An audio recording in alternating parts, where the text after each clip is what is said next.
Hey guys, welcome to another video. This is the Manchester United versus Arsenal review of the game. I'm a bit flustered because I still haven't got over it. As you can just see by our faces who won and who lost. Arsenal 3, Manchester United 1. So Yes. I'm going to start off with my thoughts on the game first of all. Oh, So my thoughts on the game: United setup, very compact, very. To be fair, they actually looked really solid in the first half. Very solid and compact, set to counter attack. Like I said to you on a text, I said there's probably only 5 teams I could possibly name on my hand, 3 of them being in the Premier League, who would attempt to dominate at the Emirates. And that's probably City, Liverpool, possibly Brighton, who would try and attempt to dominate possession.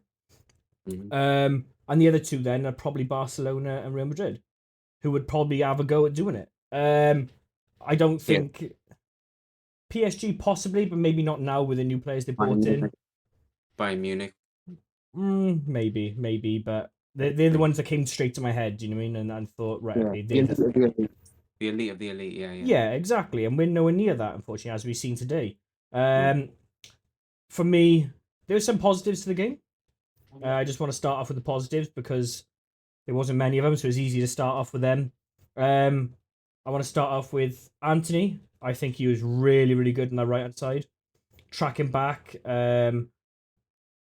like keeping pins on Martinelli quite well. I think he's doing really, really well. Defensive work rate was insane. He came off. I think he just looked absolutely fucked. I think he was absolutely shattered. He was very physical today as well. I think he was trying to match up 1 for 1, and I think he was very, very good. I think there's a really good matchup between him and Zinchenko. Um, I think Zinchenko did have the better of him, obviously, because Anthony didn't score and wasn't in the final third as much. But overall performances, what I've seen of Anthony, that was one of his better ones, and I was quite impressed with him. I think Bruno done okay. Casemiro, look, he done what he could. I think he did hold it down as best as he could, but again, um, yeah, it's just we got a player at the end of his career, unfortunately.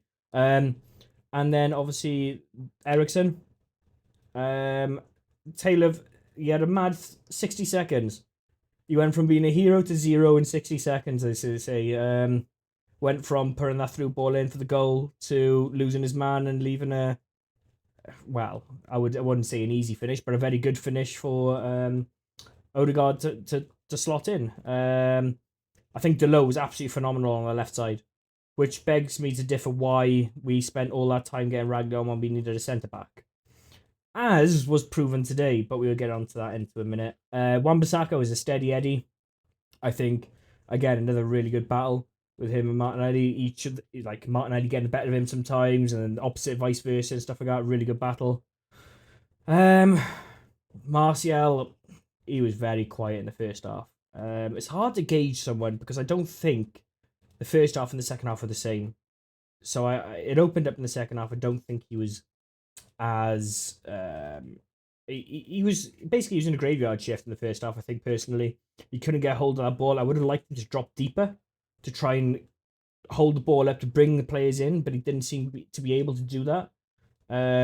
I think the difference between him and Rasmus was who they attached themselves to. Højlund instantly just from watching the game on the sideline, no Premier League experience. He knew Gabriel was the weaker of the two, and he targeted that every single time he targeted it. And that's what I was really impressed with. One of the positives has got to be Rasmus coming on the second half. Very physical for such a young guy.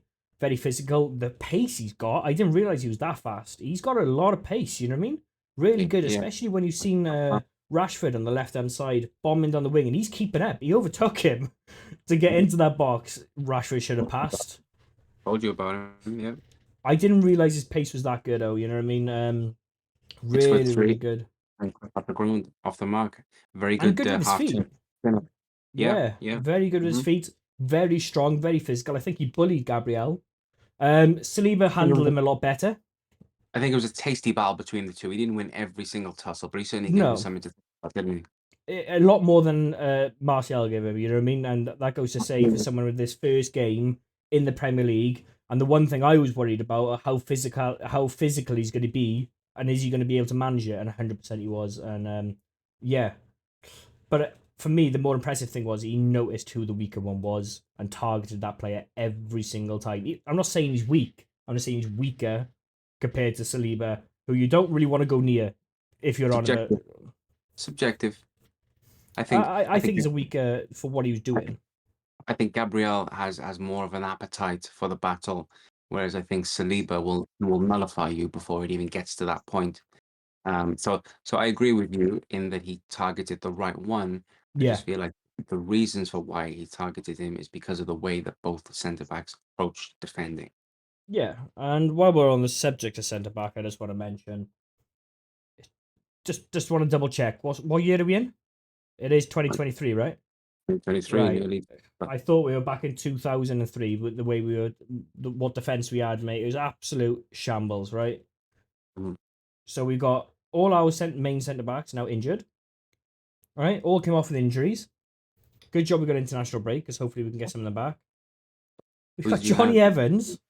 Lindelof, So Varane's out injured. Martinez, Shaw, yeah. Lindelof, and Martinez now. So that's four centre backs slash left backs, including the other left back, Malasia. He's out injured long term. Who Fucking you left hell. with? Who you left with? Language. Delo, um, Wan-Bissaka, Maguire, Wan-Bissaka, Maguire, Johnny Evans. Evans. How can a club like Manchester United be left with that? All right, you can take away just Harry Maguire and Johnny Evans is enough to scare enough people having him in your team. Mm. Bloody hell, Rob Holding, you said went for a couple of million. We'll take him. Listen, Jesus, we got more chance than that. you're down to the bare bones. The bare bones are hollow. They're hollow Oh yeah, bones. There's no calcium in them. no, I and you've mean, seen that on the goal you've got where you've you got one of got the most you got one of the most calamitous defenders probably ever seen in the history of the Premier League, alongside a 35-year-old over the hill, past it, released by relegated Leicester City, Johnny Evans, whose wife I think works for MUTV. So I think the little deal has been sorted out there for him to have a role at the club. But yeah, 3 or so games into the season, 4 now, and he's starting games for United or coming off the bench for United is just ridiculous. This guy's supposed to be somebody that's a relic of a bygone era, the Alex Ferguson era, and here we are, 2023, and he's putting on a United shirt in a big game. yeah, Wow. and people, you know what I read on Twitter? You can't Mhm, blame her on the defense. I looked at him and went, no, I had to turn off Twitter, right? mhm, The substitutions happened in the 87th minute. The goal was mhm, disallowed, I think, in the 88th, around by the minute, maybe around rings a bell. I think it was. I think it was like 12 minutes left, maybe. I don't know. I don't know. Anyway, maybe it was before that. I don't know. Right? How mhm, can you concede two goals in that short period of time and not blame her on the defense when that's the only change what was made? mhm. You can't. You have to blame her on him, right? For that Yeah. goal, which I gotta say, I think Anana has to do better for the Rice goal. Right? I know Big it time. takes a deflection. It takes two nicks. It takes two deflections, doesn't it?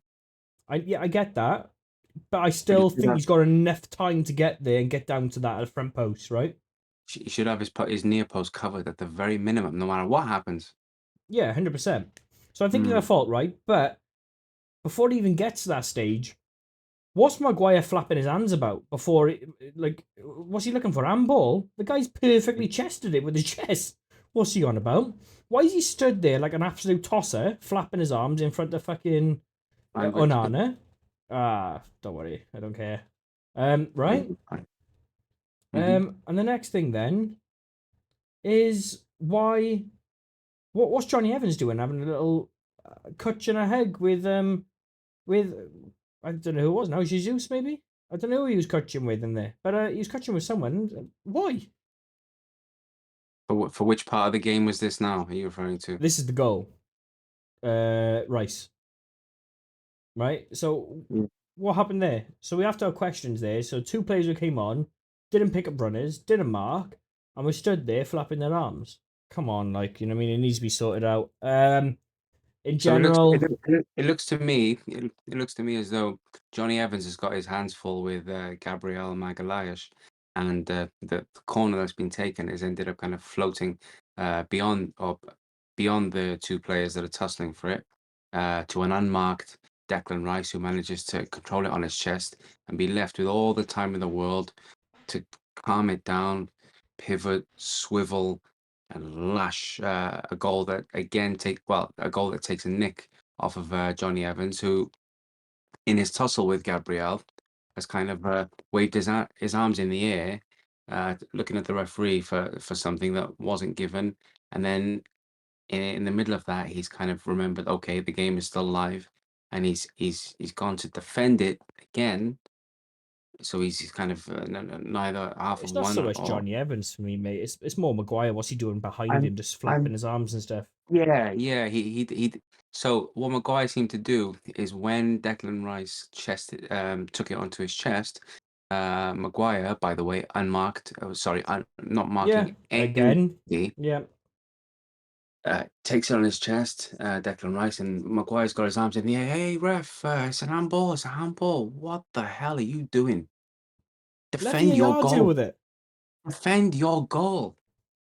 Yeah, 100%. Shambles. Shambles. So Bit in a mind. comedy of errors at the back. And if you look at that and you freeze frame it, Declan Rice's shot could have been blocked by a better position Maguire if if he wasn't gesticulating to the ref about the potential handball. Ridiculous defending, man. Two experienced centre backs there operating like that. That's just it's abysmal. I'd be Yeah, furious. I'd be yeah, and I furious. think you could see how angry, even though he wasn't trying to be, you could see how angry he was in the press conference. I think he's been very sharp with the questions. He looked angry. Even though he was Hmm. happy with the performance, he kept on saying his face did not tell you that. I can promise you that for anything. I don't know if you've seen it, but you can see he looked really angry. Um, I also want to say what on the refereeing decision. There's been a lot of debate about it. I think it's probably one of the best refereeing displays I've seen in the Premier League for a little while in terms Fair. of how VAR dealt with it. I think they got every decision right. I Hmm. think they got the penalty right. I think they got Hmm. the offside right, and I Hmm. think who was Anthony Taylor, wasn't it? The United Yeah. fan. I meant the Manchester boy. Great, I meant Greater Manchester's Anthony Taylor, which is just ridiculous, to be um fair. I mean, how can you put a guy who was basically born and bred in the Manchester area or on the outskirts of it to referee a game between a London team and a Manchester team? Unbelievable. yeah. Everything was going to be triple scrutinized, wasn't it? So, but yeah, he did a very decent job. He got all the big calls right, I would say. A couple of the small niggly ones, give or take. But yeah, overall, He not let the game much. run flow really well, Yeah, I he had think. some enormous calls to make, to be fair, enormous calls. Yep. And I think I that's found it I found it quite refreshing and brave when he uh, was gutsy enough to give the Kai Havertz penalty and then go on and overturn it with a kind of raucous home crowd full of Arsenal fans on his back. Mhm. So yeah, I have to respect the bravery. I'd rather see right Do you think decisions it was a get pen? given. It's one of them weird ones. In real time, yes, it looks like a penalty I thought it was a because pen. I said it straight away as soon as I seen it. what's happened is he's been slipped through, he's taken a touch, he's burst through two players, and okay, there was minimal contact from the two players on him, but they didn't get any of the ball, and they certainly had an effect on him bearing down on goal, right? When you then replay it with the VAR system and you freeze frame it and you look at it again, the contact appears to be minimal, and then in addition to that, Kai Havertz kind of going down quite easily, every right to do so, by the way. Mm, Just and also kind of hanging a leg out to let Wan-Bissaka get contact with him means that for me it was just about the right call. I In a think game like that that, yeah. I think also the other thing is I think you could see Wan-Bissaka pulling away as the contact was made, which is yep, another thing. So it wasn't like when I first seen it, I thought, oh, he's left a leg out. I thought he's left a leg out and he's tripped him. Do you know what I mean? But looking Mm-hmm. back on it, he's actually pulled the leg away, and as Havertz is bringing his stride through, he Mm-hmm. then catches the shin slash knee of Wan-Bissaka, which then, yeah, I think it's the right decision, but I can see why Arsenal fans would have said, yeah, it's a pen, and I thought it was a pen straight away. He definitely hangs a leg out, doesn't he? Who? Havertz. He definitely leaves a leg out there to be clipped. Yeah, which is clever. It's a clever striker play. Most strikers do that. You know what I mean? It's nothing you don't see every day. Do you know what I mean? Mm-hmm. If you know they're there, if you're clever enough, and you can feel the contact, take it. Do you know what I mean? Mm-hmm. Because if that's in the Carabao Cup, you've got the pen. Do you know what I mean? Because Mm-hmm. there's no VAR in Yeah. the Carabao, Yeah. so Yeah. you know what I mean. You got to do it. If Rashford was doing that, I would have said the exact same thing. You know what I mean? Oh, Difference is last week Rashford done the exact same thing. The only yeah. difference was Wan-Bissaka didn't pull out, Mm-hmm. and that was the only difference. Um, Yeah. You got that one given. So yeah, exactly. I think it all swings around about VAR, but hey, um, for me agreed. then, um, the result, did we deserve the 3-1? I think a 3-1 was harsh, if I'm honest. But when you look at the what we had on the pitch at the end to the start, you can see why. Mm-hmm. And I think the difference was, like I said to you in the chat, was substitutions will win this game, and that was the difference really. I think you brought Mm-hmm. on a lot stronger substitutions where we brought on Maguire, Evans, Garnacho, fantastic substitution. You know Yeah. what I mean? Agreed. Rasmus Holland, fantastic substitution, right? Really, really looking forward to seeing Garnacho, Rasmus, and all them being fitted in eventually, right? No matter what. Sure. Sure. Um, but I think the difference was obviously we weakened our back, but strengthened our front. Do you know what I mean? I just want to say as well. So news came out yesterday, maybe the day before, which I didn't know. I didn't see it. I seen on Twitter that United board refused to sign Kim Min Jae first because they wanted to wait until they signed an English player. Interesting. So that's the reason. So the board vetoed this decision to sign Kim Min Jae and to sign. Why? Why did that need to be done that way? Welcome to our board, mate. They wanted an Well, English star to come in. so a bit of a nationalistic kind of favoritism preference thing going on more than a quality footballer needed in to play in our team. This wasn't Ten Hag's decision. I just want to make that clear. This was the board vetoing his decision to go for Kim Min Jae first. And who was He brought want in? Mason Mount. So that's why Mason Mount was first. It was not Ten Hag's decision to do so. But Ten Hag. He was on his list 100%. He wanted the player, but he did not want him first. He said he was not a priority. So that goes down to, for me, as a board issue. So this needs to be resolved because this is a bit of a shambles. but Ten Hag still chose Mason Mount as a priority signing, even in spite of not being able to get Kim Min Jae anyway. He was all, yeah. He's not denying that. No. I'm not denying that. He wanted And him. so okay, you absolve him of one thing, but that follow-up move is problematic in itself as well. What do you mean? In the sense that your team needed emergency personnel to be signed, not Yeah. and Mason Mount was not the type or profile No. for what your team needed to be able to kick on to that Correct. next step. So he has to take fault with that. You know, Yeah. he has to 100%. hold that basically. He's got to own it. Yeah. I 100% agree. But for me, is what I'm trying to get to is, if we signed Kim and Jay, we wouldn't be in the situation where we got Johnny Evans playing now. Do you know what I mean? So why wasn't another defender signed at any Well, point then? because we did. We signed one. What are you on about? We got the You mighty signed Evans. yes, Johnny Evans, 35 years old, released by relegated Leicester That's City. the one. Yeah. And absolutely done up like a kipper most of the preseason games he featured in. Yeah, that's the Um, one. His wife obviously works for the club channel MUTV, so a bit of the old nepotistic kind of favoritism going on there. Obviously, they're not related, but you know what I'm trying to say. Oh, so I just want to say this now. News just coming out. Okay, so Ten Hag. I have to read this now. Ten Hag said the reason for Sancho not being in the squad, okay, Hmm. was because of his failure to train correctly. Yeah, and So down then to training issue, and he's just released a statement now. I Sancho just has. seen, yeah, I've seen that. I've seen the response come through. Go on. Please don't believe everything you read. I will not allow people to say things that is completely untrue.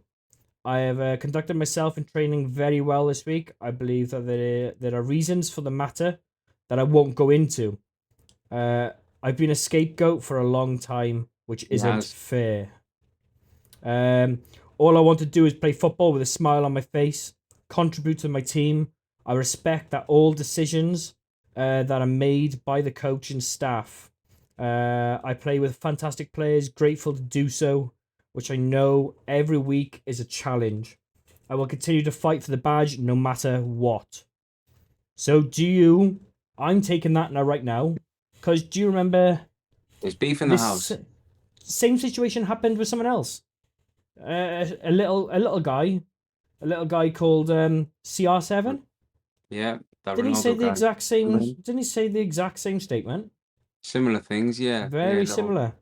hints and suggestions that little personal differences going on. Yeah, I recall that. Very strange. Very strange. It also happened with Ranić, didn't it? With someone else. I Not to my remember. recollection. I think it's normal to happen in a squad where the people that you're leaving out of the lineup probably ended up coming across like disgruntled employees.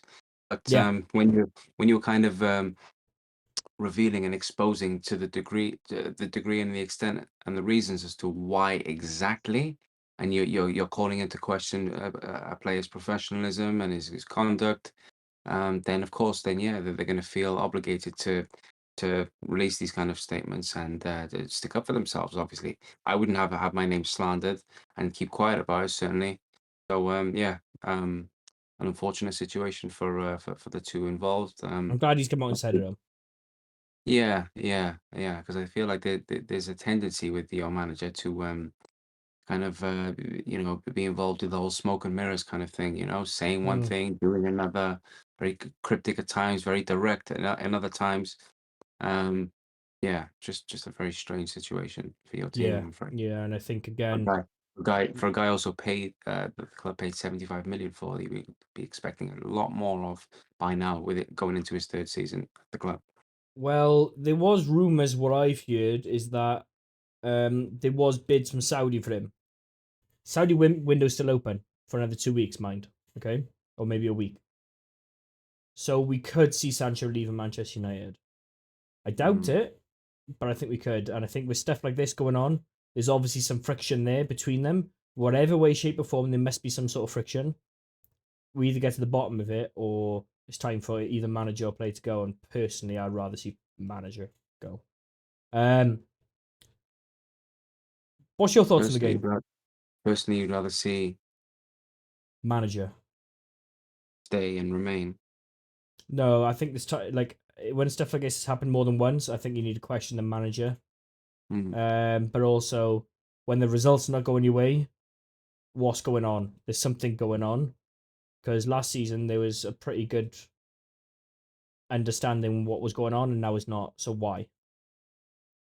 So for me, there needs to be a little look at that. But hey, what can we say? I want to go into your thoughts now. So I've had a little rant myself now. So yeah, that's me done for that little bit now. But what's your thoughts on the game? How do you think it played out? Are you happy with Arsenal's performance?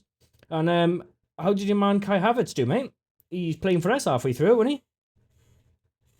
Firstly, I just need to double check with you. Can you hear my mic okay? Yeah. Sounds good. Brilliant. Okay. Well, what can I say about a game and a performance like this? Um, Bit of a mixed bag, really. Feel like we started pretty conservatively and reserved in our way, in our approach to the game. We quite surprisingly let United have a lot of the ball, but we let them have it in parts of the pitch and areas of the pitch where they couldn't really be effective with it. So the keeper Onana kind of recycling Hmm. it between the United back four, just constantly, repetitively, back and forth, or switch to this one, to this centre back, then to the full back, and back to the keeper, and then another go at the centre back again, one centre back to the other, to the full back, right back this time, and then back to the keeper. It was just, I don't know if you can tally up how much time was spent doing that, but it was very sterile possession to say the least. It's almost like having the tools needed to make babies, let's say, but firing and shooting blanks, sterile, Hmm. useless, not worth doing anything with.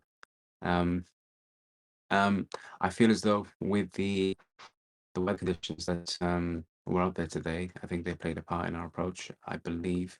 I mean, I had a game from 11 until 12 myself earlier in the afternoon, and I can tell you firsthand, it doesn't pay to press relentlessly like headless chickens, just chasing after a ball all day long. You're better off timing your press, conserving your energy, using it efficiently, especially when you've got the sun beating down on you like that. Um, kind of sapping and draining your energy as it is anyway. So what they seemed to rely on was a couple of press triggers where, for example, some of the less comfortable players on the ball, like a Wan-Bissaka or a Lindelof, would get on the ball, they would close them down pretty quickly.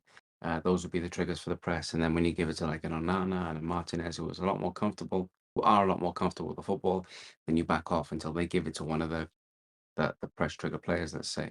Um, I just want to say one thing quickly. I was really impressed with Nana the first half. The way he did use the ball and manage the ball, I think he's very, very good. It was nice to see him come out of his box, play in between the centre backs as well for a bit. And the stat on that: 70% of the first half possession for Manchester United was in the back line. yeah, so there you go. As I kind of said, basically, pretty sterile.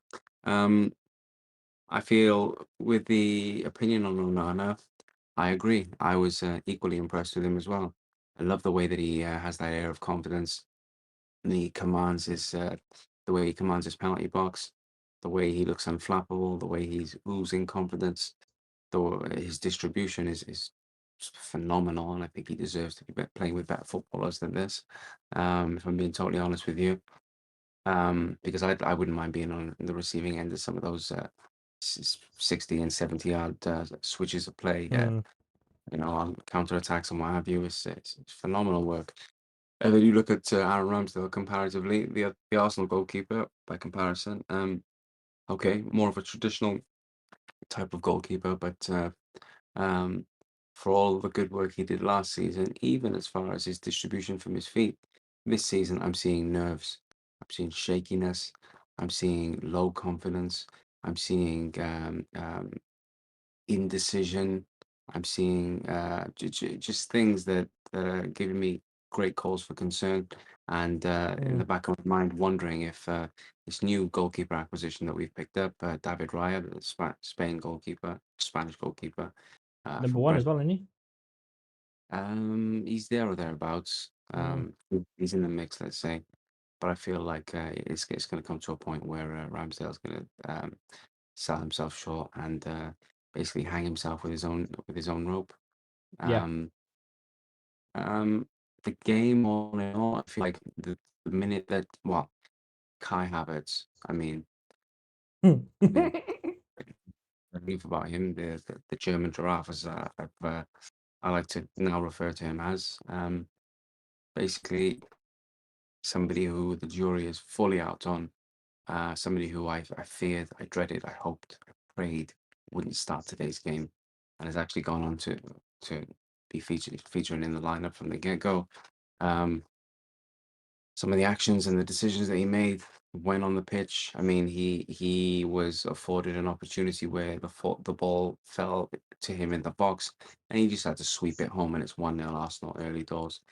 For some reason, To be he fair, when I seen it, I was looking. I was like, "Oh no, how have we left it to him?" And I thought it's a goal. We're one down. I didn't even see who was on the ball, and then I seen who was on the ball and what he did. I don't know how he managed to do what he did. It was harder to do what he did than score. exactly. He got very poor contact on it, to be fair.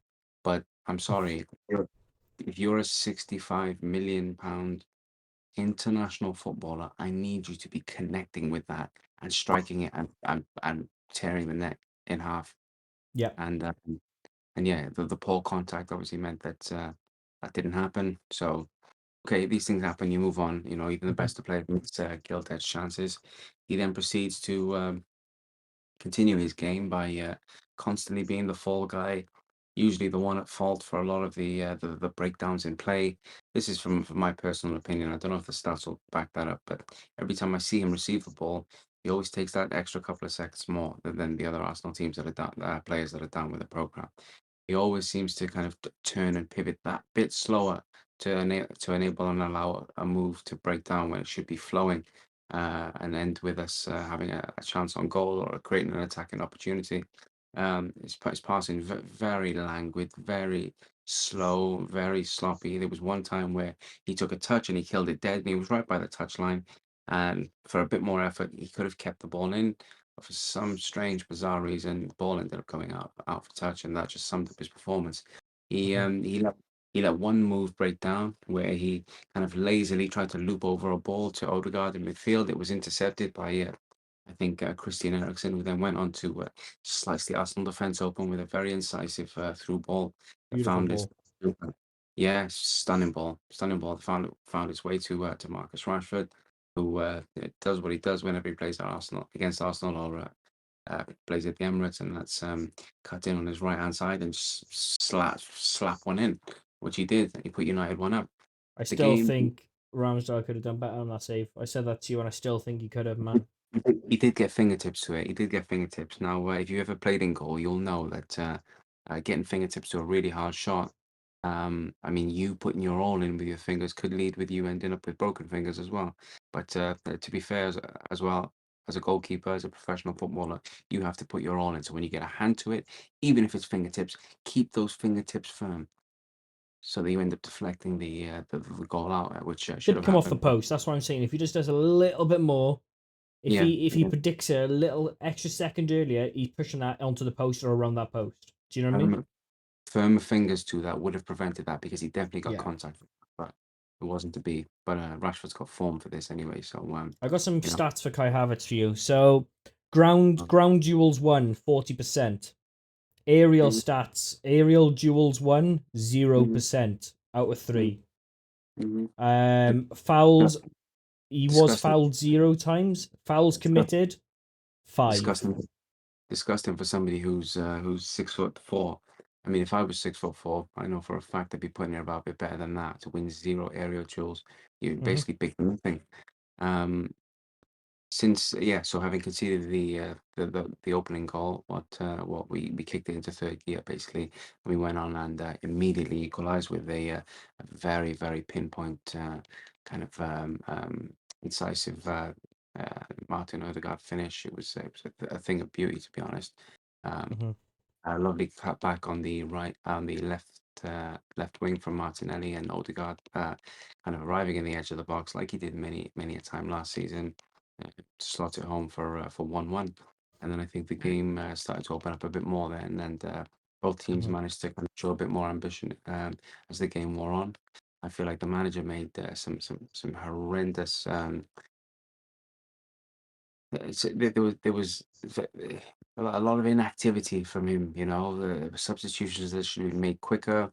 I mean, the lineup to begin with, the persistence with certain players as well. You know, when if you're going to be league contenders and you're going to be chasing down and trying to compete with this Manchester City, you can't allow for any chinks to be in your armor, and that includes persisting with players that are looking like a bust at the minute and that are costing the team, like a Kai Havertz, missing chances to set up the opening goal for us, contributing to us conceding one at the other end, and yeah, just poor. But anyway, Anyway, after we conceded, sorry, after we equalised, it was just a case of kind of knocking on the door, so to speak, until we managed to pick the lock and get through the United defence and breach it.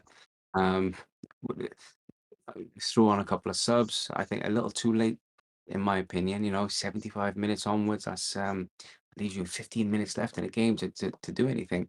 Um, but we had to stick through. We had to grit our teeth and we had to power on. And I think we ended up obviously getting on, being on the receiving end of VAR in one instance, and then not so much in the other. I mean, United obviously they hit Arsenal on a counter attack. The new Danish boy, the big 6'3" Danish striker, Rasmus Højlund, who came on for United, caused Arsenal couple of problems. He was involved in a couple of really big physical duels and tussles with Gabriel and the like, trying to make his mark and his impact on his Premier League debut. He was involved in the United goal for to send the game to 2-1 with a lovely, honestly, it was a beautiful flick. So he's receiving the Hmm. ball, and as he's Yeah, receiving it, he knows there's a runner behind him, so he just deftly flicks it with his heel, and he allows for Garnacho to kind of be threaded through and slot one home to make by it Bruno. 2-1. Yeah, by Bruno, that's right. The VAR run it back, and as you'll see later, I'm sure there was a marginal offside involved. I think where he's Just leaning into millimeters, but it's just the lean in it. yeah, leaning into the offside position, but basically any body part that you can score a goal with, if that's in an offside Yeah. position, then it's offside. I think we all know that by now. I gotta say, I think Gabriel done well to actually play the offside, because if you have a look at the freeze frame, it looks like he's pulling back to try Mhm. and play that offside, which I Agreed. think is very good play from him as well. I just want to give him credit. I Agreed. know I don't say enough about him. Good, like I haven't said much about him. Good from Renaz, but I gotta say I think that was quite instinctive, quick play Agreed. from him.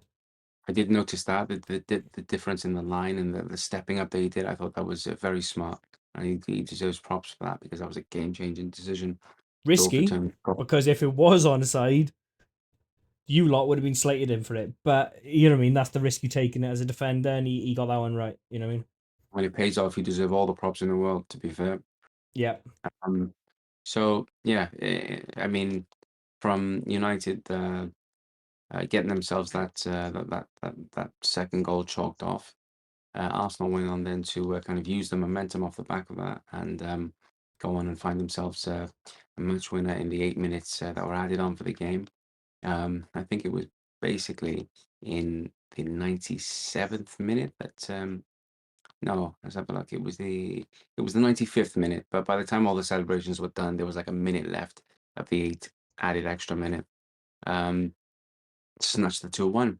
Then it was a case of basically, locking all the doors, shutting all the windows, and just seeing the game through.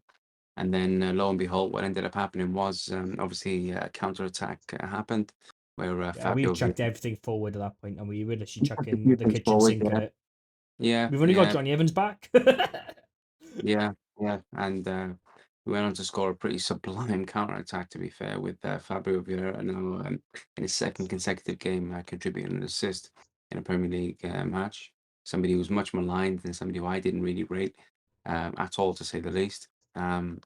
Yeah, he threads through Gabriel Jesus, who's bearing down on goal. He's basically got Diogo Dalot as the one sole defender to beat, and in a foot race, he just about manages to. Delo was fair way away when he come on now. He He was was, at the but half. He was, you know what I mean? It was more Johnny Evans stepped up, he and still then gained. He Delo was still coming back to try he and still cover him, and he he still gained enough ground to hold Jesus up and see out the attack. But as you'll see later, not enough. Jesus has obviously gone to kind of feint to shoot with his left foot. He's cut it back in onto his right. Dalot's overcommitted to try and block the shot, and he's ended up completely sliding away and out of the frame of the picture. And yeah, a right-footed side foot finish from Gabriel Jesus past Onana to make it 3-1 in the 100th minute. Yeah, in a nutshell, this game had me pulling my hair out for many reasons. Obviously, very delighted to get the victory. I think for me, this is still the biggest game and the biggest fixture in the calendar that I look for every Premier League season. Yeah, Uh, same. I look for this one. just on just over Tottenham and Chelsea and City. This is the number one that I want to win. If you give me a choice out of any team to beat, yeah, it's Man United home and away. Um, so yeah, I'm pleased all in all. Made hard work of it, but eventually did what we had to get done. Yeah, I can't be any more. I can't really add any more to that. Much to be done, much to be looked at, much to be reviewed, much to be considered, much Hmm. deliberate to make about the next week's the next Premier League fixture and how Who that have you lineup. got? Um, it's funny for weeks. We've got Brighton. We've got Brighton next, which is again I think is going to be another one for United that we're gonna. I think I genuinely feel if Ten Hag doesn't change it soon, I think he could be losing a job, mate. Which is not a bad thing, but it's not a great thing. You know what I mean? Because you don't really want to be changing managers all the time, which we are. I just want to say, United top four hopes are looking very slender. We got 50% of the points, maximum points we can get. We got 6 out of 12. Arsenal got 10 out of 12. City got 12 out of 12. Mm-hmm. Um, I'll be real with you. I don't see any team getting nowhere near City. If I'm honest with you, I don't think no one's. I don't think Arsenal are there. If I'm being honest with you, I don't think they are. From what I've seen today, Hmm. as well, like the first half they didn't look great. Hmm. Like for a, I'm comparing him to City now. I'm not comparing him Hmm. to United. I'm comparing him to Hmm. City. I don't see him as a league contender. If I'm really honest, I don't, and I'll be honest with you, I don't. Are we the best of the rest? Um, Possibly, yeah, quite possibly. But I think there's a couple of more up there as well. You got the Having likes of having watched City yesterday compete against Fulham, who looked like they shaded their possession and general play for large parts of the game at the Etihad yesterday against them. I don't really yeah. see City being the same formidable outfit as they were when they had Kevin De Bruyne fit and firing, when they had Bernardo Silva, of course, Riyad Mahrez to come off the bench, and other attacking outlets like that. But they're still So dominating games, winning yeah, points, and they're winning maximum points, yes, they are winning football matches, but I'm and intrigued that's to what they see do. as the season goes on whether they them just getting it over the line is going to be enough. They seem to have like an overwhelming abundance of attacking outlets here, there, and Hmm. everywhere. This time around, there seems to be a lot more focused on defensive balance and getting more physical players in there and just eking out the odd 2-1. Um, yeah, yeah. They're definitely Yeah, the front runners for things, I'd say. Still. unfortunately, because yeah, you know, what I mean, I would like a Premier League to be like it used to be, where there was like three or four people who could win the league, but unfortunately, it's not like that anymore. Um, Mhm. Anything else you want to say? Because I think I've said everything. To be fair, I think I've had a little rant about everything. I think major inquiry. Oh, you cut out Major. there, mate. What did you say? I was just saying, yeah, I think that major inquiries need to be had after that Arsenal performance. In spite of the win, a lot of us were not happy with the manager's conduct at all, as far as his team selections, his substitutions off the bench, his tactics. Um, a lot of us looked at this game as one where we should be putting United to the sword and sweeping them aside, not Hmm. relying on true last gasp kind of finishes to get this game done.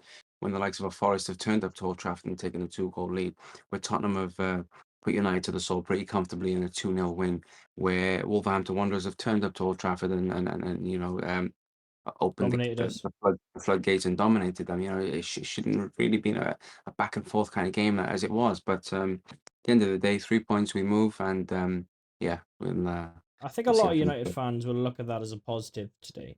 In a weird way, that's the best performance we've done this season, arguably, right?